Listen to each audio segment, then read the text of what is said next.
by 2030, the connections will start to be made between artificial intelligence and the human brain. We've been through a process of preparation, of getting people, first of all, stage one, addicted to technology that they hold, holdables, smartphones, tablets. That's basically achieved. You just have to walk through a city and you see the addiction. And they're targeting specifically the young. Why? Because the young of today and the children of today are going to be the adults when they want to bring this AI connection in full blown. For that to happen, they have to get people addicted to technology to the point where they'll accept it and where it's the most natural thing in the world.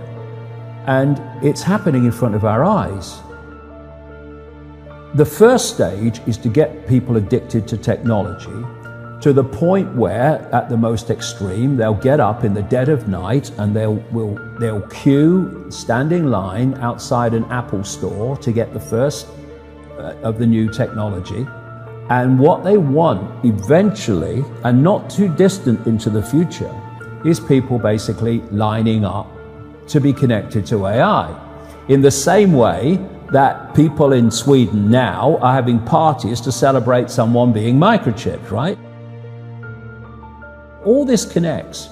So the next stage, because the idea is to get in the body, the next stage is to get on the body. So we went from just holdables, we went to wearables, we went to Bluetooth and Google Glass and Apple Watches and all these other gadgets that go on the body now. Even what they call electronic tattoos that are basically microchips on the skin. And the next stage is to go in the body, which is already starting in places like Sweden. And people like Ray Kurzweil, who is a Google executive. Google and Facebook are really at the cutting edge of this stuff. People think it's a social media operation only or a search engine only. No. This whole Google group now, which is given the name Alphabet, are absolutely at the cutting edge of this whole AI technology. So is Amazon. Amazon's got contracts worth hundreds of millions of dollars with the CIA and the Pentagon for cloud services and stuff. Yeah, they have massive data services. Massive, yeah. The consumers don't see. So the idea is to take this on. And what Kurzweil is saying, and he claims an 80% success rate in his predictions of incoming technology and when it will come in. But, if you know when it's going to come in, then you've got a great chance of predicting it, haven't you? It's like, if you know when a stock market's going to fall because the people you are connected to are going to make it fall, well, you're going to get out just before it falls, and you're going to get in just before you know they're going to push it up. You don't have to be, Nostradamus if you know the script. This is the sales pitch, and this is why they're telling you. The sales pitch is, when we connect to artificial intelligence, we'll be superhuman. That's what the sales pitch is. That's his sales pitch. Right. That's going Siri, to be the sales pitch. Alexa, all these things. Yeah. What you've got is the idea that connect to AI and you'll become superhuman intelligent. No, you'll become subhuman intelligent. You'll become a vehicle for artificial intelligence. And whoever controls artificial intelligence will control the perceptions of every mind that it's connected to.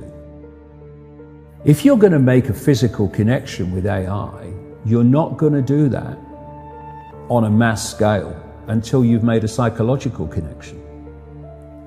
And there is a process, a psychological process, which is known as preemptive programming.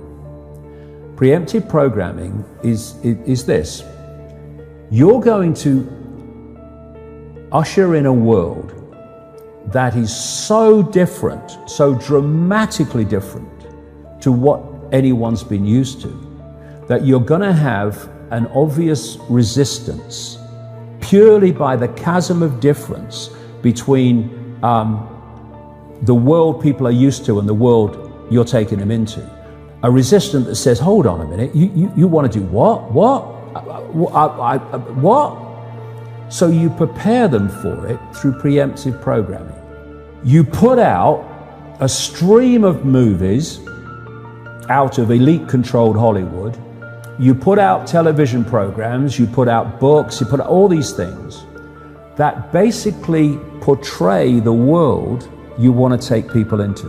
This is why you've seen so many movies about control by robots, control by technology, of synthetic humans.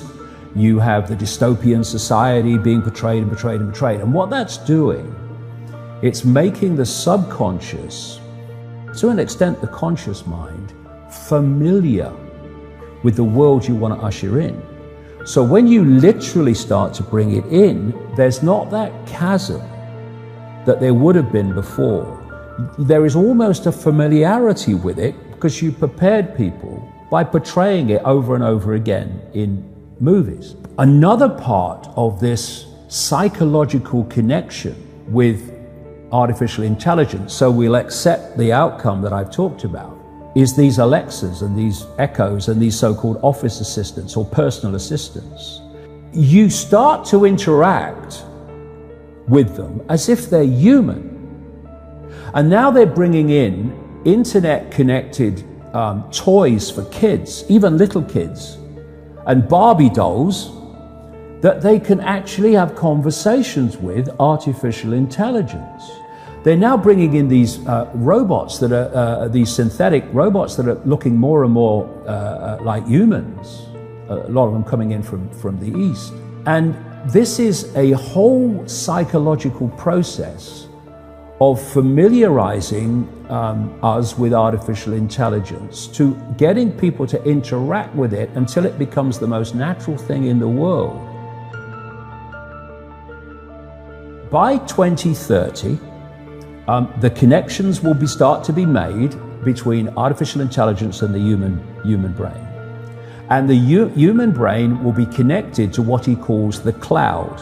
Another name for this is the smart grid, basically to artificial intelligence. As time passes, artificial intelligence will be more and more of human thinking and human perception until basically it's the totality of human thinking and human perception, at which point we won't be human anymore in terms of the consciousness processes we are using today. We will be artificial intelligence. And this is the assimilation I'm talking about. If you are connecting the human mind to a grid, a global technological grid, that grid can be centrally controlled. It will take at the center point very, very few people to run it, and even fewer to decide how it's run. I say this to kids and anybody else: how long could you live without your smartphone? What is an alcoholic? What, an alcoholic is someone addicted to alcohol? Yeah. Why is he addicted to alcohol? Because he can't stop drinking it. But you can't put your phone down. And if you do, within a few minutes you pick it up again because you're addicted to it. So are you controlling that bit of technology in your hand, or is that controlling you? That's controlling you. Do you want your life controlled by a bit of technology? Do you want the rest of your life controlled by it? Or are you now going to go, I'm putting this down? If technology is going to be the servant rather than the governor, it has to serve the interests of humanity, and humanity does not have to serve it. We're in a situation now where humanity is serving technology. And it will be serving AI. Increasingly, it is serving AI in its algorithmic expression.